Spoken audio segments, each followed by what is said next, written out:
আসলে কারা আমেরিকান জঙ্গলে বসবাসকারী নিজেদের কাছে প্রাচীন পবিত্র সিঙ্গল রাখা বিদেশি হিন্দু সন্ন্যাসী? কেন এরা আমেরিকার বর্ষাবনে বহু বছর পুরনো সনাতন ধর্ম সংস্কৃতি রক্ষার কাজ করছে? সনাতন ধর্মের প্রাচীন পরম্পরা অনুযায়ী এই সন্ন্যাসীরা নিজেদের কাছে পবিত্র সিঙ্গল রাখেন, সেই সিঙ্গল যার সম্পর্কে আপনারা গত কিছুদিন থেকে অবগত আছেন। সবথেকে লজ্জার বিষয় হলো আমরা ভারতীয়রা সিঙ্গল সম্পর্কে জানিই না, অথচ আমেরিকার জঙ্গলে বসবাসকারী এই সন্ন্যাসীরা পবিত্র সিঙ্গল সম্পর্কে বহু বছর ধরে অবগত আছে। চলুন জেনে নেওয়া যাক আমেরিকার জঙ্গলে বসবাসকারী এই সন্ন্যাসীদের সম্পর্কে যারা নিজেদের কাছে পবিত্র সিঙ্গল রাখে। ভিডিওটি না টেনে সম্পূর্ণ দেখবেন, আর ভালো লাগলে অবশ্যই শেয়ার করুন। এটা হলো আমেরিকার হাওয়াইয়ে অবস্থিত কোয়াই দ্বীপ। এখানে 382 একর জঙ্গল এবং চোল সাম্রাজ্যের অনুকরণে তৈরি একটি বৃহৎ হিন্দু মন্দির রয়েছে। এই দ্বীপটির আশ্রমে বিদেশ থেকে অনেক বিদেশি সন্ন্যাসী আসে, যারা উচ্চশিক্ষিত হলেও সনাতন ধর্মের শাস্ত্রের গভীর জ্ঞান রাখেন। আমেরিকার দ্বীপে অবস্থিত এই জঙ্গলে গত 50 বছর এই সন্ন্যাসীরা কৈলাসের পরম্পরার নন্দীনাথ সম্প্রদায়ের অনুসরণ করে আসছে। কৈলাস পরম্পরা একটি প্রাচীন হিন্দু পরম্পরা। এই সন্ন্যাসীরা ভগবান শিবের ভক্তিতে লীন থাকে। এখন নন্দীনাথ সম্প্রদায়ের প্রতিনিধিত্ব করছেন যিনি, সেই আমেরিকার সন্ন্যাসীর নাম বদ্রীনাথ ভ্যালান্স স্বামী। এনার জন্ম ক্যালিফোর্নিয়াতে হয়েছিল এবং ইনি খ্রিস্টান ধর্ম ত্যাগ করে নন্দীনাথ সম্প্রদায়ের সন্ন্যাসীদের সাথে সাধনায় মগ্ন হয়ে গিয়েছিলেন এবং হিন্দু ধর্ম গ্রহণ করেছিলেন। সনাতন ধর্মের বেদ উপনিষদের গভীর জ্ঞান অর্জন করার পর 2001 সালে এনাকে নন্দীনাথ সম্প্রদায়ের 160তম গুরুদেব বানানো হয়েছিল, যার পর এনাকে একটা পবিত্র সিঙ্গল দেওয়া হয়েছিল যা এই দ্বীপে তার রাজত্বকে নির্দেশ করে।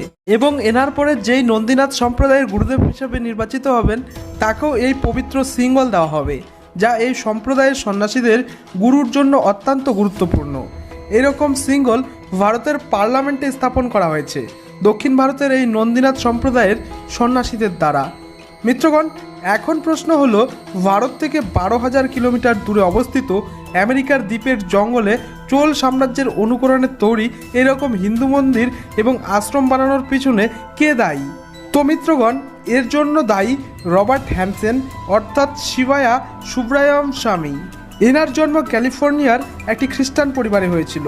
তখন এনার নাম ছিল রবার্ট হ্যানসেন, কিন্তু খ্রিস্টান ধর্ম তার পছন্দ ছিল না। তাই তিনি মাত্র 20 বছর বয়সে পরম সত্য ও আধ্যাত্মিক উন্নতির জন্য ভারতে চলে আসেন। গুরু শিবা যোগনাথ স্বামীর জ্ঞান দ্বারা প্রভাবিত হয়ে তার শিষ্যত্ব গ্রহণ করেছিলেন। ভগবান শিবের ভক্তিতে লীন হয়ে তিনি এক সিদ্ধিপ্রাপ্ত যোগী হয়ে গিয়েছিল, যার ফলে রবার্ট হ্যানসেন থেকে তার নাম হয়ে গিয়েছিল শিবায়া সুব্রানিয়াম স্বামী।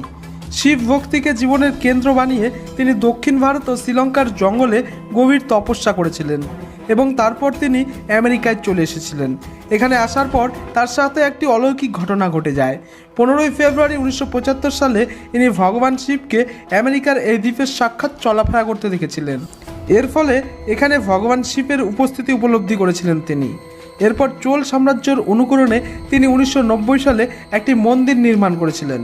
এই মন্দির নির্মাণ করতে যে পাথর ব্যবহার করা হয়েছিল সেই পাথর ভারতের ব্যাঙ্গালোর থেকে নিয়ে আসা হয়েছিল এবং দক্ষ শিল্পীদেরও এই পাথর খোদাইয়ের কাজে নিয়োগ করা হয়েছিল, যার কারণে এত সুন্দর সুদর্শন একটি হিন্দু মন্দিরের নির্মাণ করা সম্ভব হয়েছিল।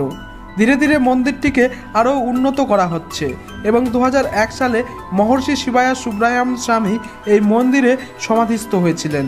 এরপর এই পবিত্র সিঙ্গল বদ্রীনাথ ভ্যালান্স স্বামীকে দিয়ে দেওয়া হয়েছিল। আজ এই হিন্দুদেবের গুরুদেব ইনি, যিনি বিদেশ থেকে আগত হিন্দুদের দীক্ষা দিয়ে সঠিক পথে নিয়ে আসছেন। আজকের ভিডিওটি এই পর্যন্তই। সুস্থ থাকবেন, ভালো থাকবেন।